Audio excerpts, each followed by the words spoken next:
민주당의 이재명 대표가 고 김문기 씨를 모른다라고 여러 번 대선 기간에 얘기해서 재판에 넘겨졌죠. 이번 지난 금요일 재판에 고 김문기 씨 아들과 이재명 대표가 만났습니다. 고 김문기 씨의 아들은 이렇게 증언을 했습니다. 밤늦게도 아버지는 이재명 지사의 전화를 자주 받았다.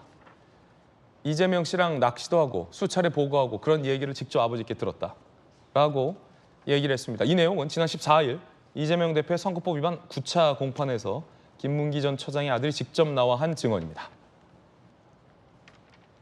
정혁진 변호사님, 네네. 이 고인이 된 김문기 처장의 아들의 증언인데 아들은 집에서 봤어요, 아버지를. 아버지가 이재명 당시 지사의 전화를 여러 차례 받는 걸 봤다. 이렇게 네네. 증언을 했습니다. 네네. 이 내용이 이번 재판에 미칠 영향 어떻게 보십니까?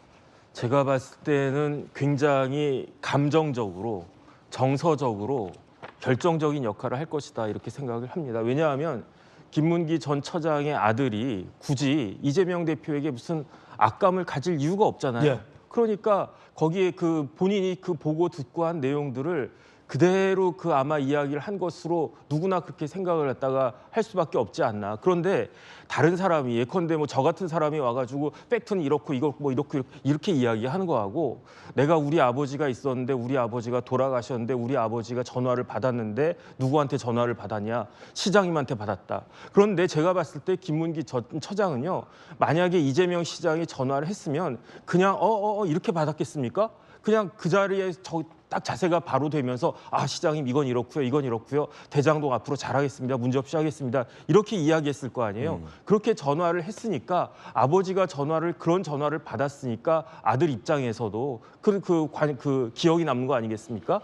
그 다음에 제가 찾아보니까 성남 도계공하고요 예. 성남시청하고 1.5km밖에 안 돼요.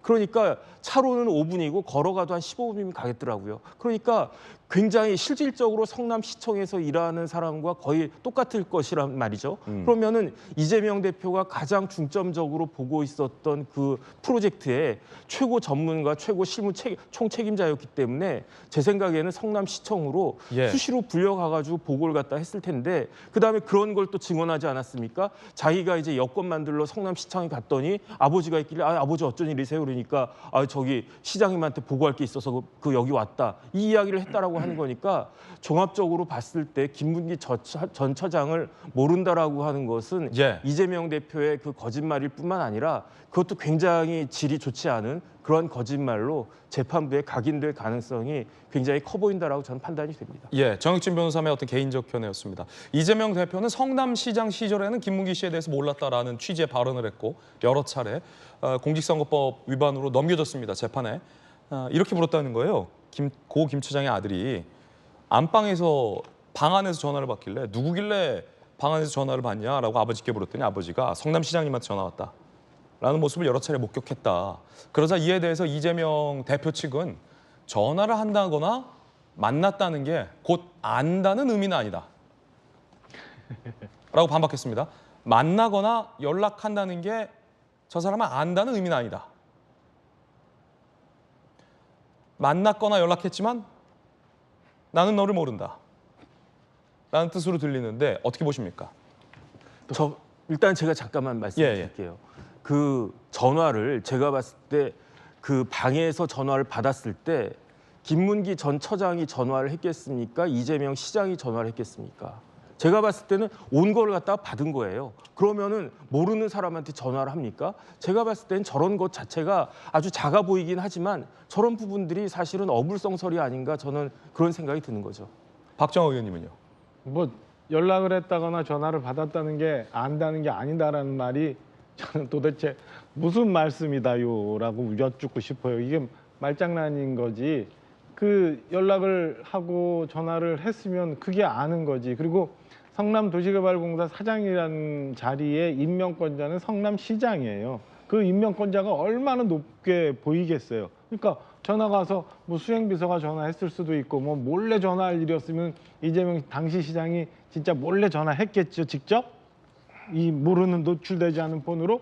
그러니까 딱 보고는 김문기 사장이 빈 방에 가서 아이고 시장님 이러면서 전화를 받았겠죠. 그리고 전화 끊고 나면 아들한테 아 무슨 전화를 아빠 그렇게 해 그럼 아유 시장님 전화 주셨는데 라고 얘기를 했으니까 그 아들이 알았겠죠. 근데 그거를 알지도 모르는 사람한테 그저 김문기라는 슥자의 자연인은 모르고 이 사람이 그냥 성남 도시개발공사 사장이기 때문에 전화를 했다, 연락했다. 그래서 이거는 아는 게 아니다.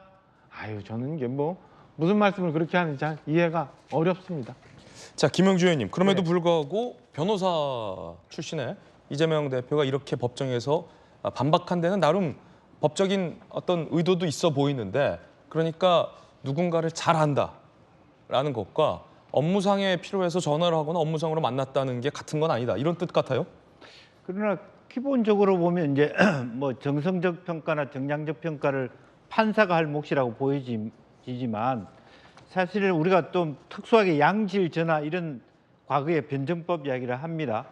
수많은 증거라든지 수많은 물증들이 쌓이면 이 양에서 질로 전환하는 거거든요. 그러니까 저 정도라면 저렇게 말할 수 만나거나 연락한다고 아는 게 아니라고 하는 것은 로봇이나 AI가 할 수 있는 답이에요. 사람이 할 수 있는 답은 아니잖아요. 실제로 밤 늦게까지 전화를 주고받고 낚시를 같이 하고 요트도 타고 같은 골프장에서 4명, 3명 조를 찌고 며칠씩 같이 여행하고 또 그 사전에 변호사 시절부터 이렇게 같은 세미나에서 토론하고 어떻게 그렇게 오랫동안 한 사람에 대해서만 모를 수가 있는가.